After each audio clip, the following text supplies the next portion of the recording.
আমার এজিএস এবং আমার জিএস দুজনই মোটামুটি অনেক কিছুই নিয়ে এসেছেন প্রাসঙ্গিক, এগুলোতে আমি যেতে চাই না। তবে খুব স্বল্প করে যদি বলি, গণঅভ্যুত্থান পরবর্তী সময় কিন্তু আমরা শ্রদ্ধা এবং স্নেহের সমন্বয়ে রাজনীতি করেছিলাম, ক্যাম্পাস চেয়েছিলাম, কিন্তু বারংবার সেই জায়গাটাতে আঘাত করা হয়েছে।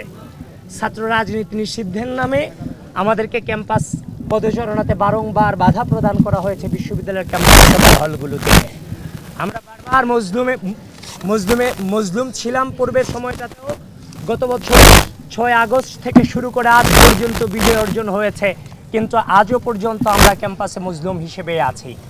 একমাত্র রাজনৈতিক ছাত্র সংগঠন বাংলাদেশ জাতীয়তাবাদী ছাত্রদল বিগত 6 আগস্ট থেকে আজ 2025 সালের এই আগস্ট মাস পর্যন্ত দাঁড়িয়ে একমাত্র রাজনৈতিক ছাত্র সংগঠন যাদের গণঅভ্যুত্থানের পরিপূর্ণাঙ্গ স্টেক থাকার পরও সেই স্টেককে কাজে লাগিয়ে, সেই অধিকারকে কাজে লাগিয়ে রাষ্ট্রে কোনো রকম অনধিকার চর্চা করিনি, কোনো হচ্ছে যে সচিবালয়ে যায়নি, কোনো মন্ত্রণালয়ে যায়নি, কোনো অধিদপ্তরে যায়নি।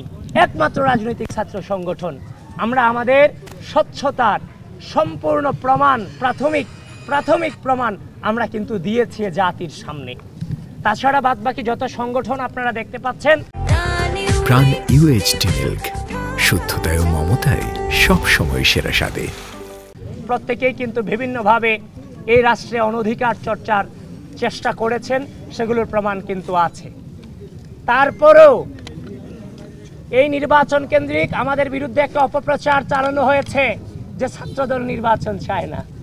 কিন্তু ছাত্রদল, বাংলাদেশ জাতীয়তাবাদী ছাত্রদল যখন নির্বাচনে প্রচারণা আমরা শুরু করিনি, জাস্ট আমরা এন্ট্রি নিয়েছি, তাই দেখছি যে অন্যান্য সংগঠন কিংবা প্রতিপক্ষ আমাদেরকে বিভিন্নভাবে সাইবার বুলিংয়ের মাধ্যমে, আমাদের মেয়েদেরকে বিভিন্নভাবে হেনস্থার মধ্য দিয়ে আমাদেরকে বারবার বিভিন্নভাবে বাধাগ্রস্ত করার চেষ্টা করে যাচ্ছে এবং আমাদের সম্পর্কে বিভিন্ন অনৈতিক অভিযোগ তারা নিয়ে আসছে যে আমরা আচরণবিধি মানি না, এটা করি না, সেটা করি না।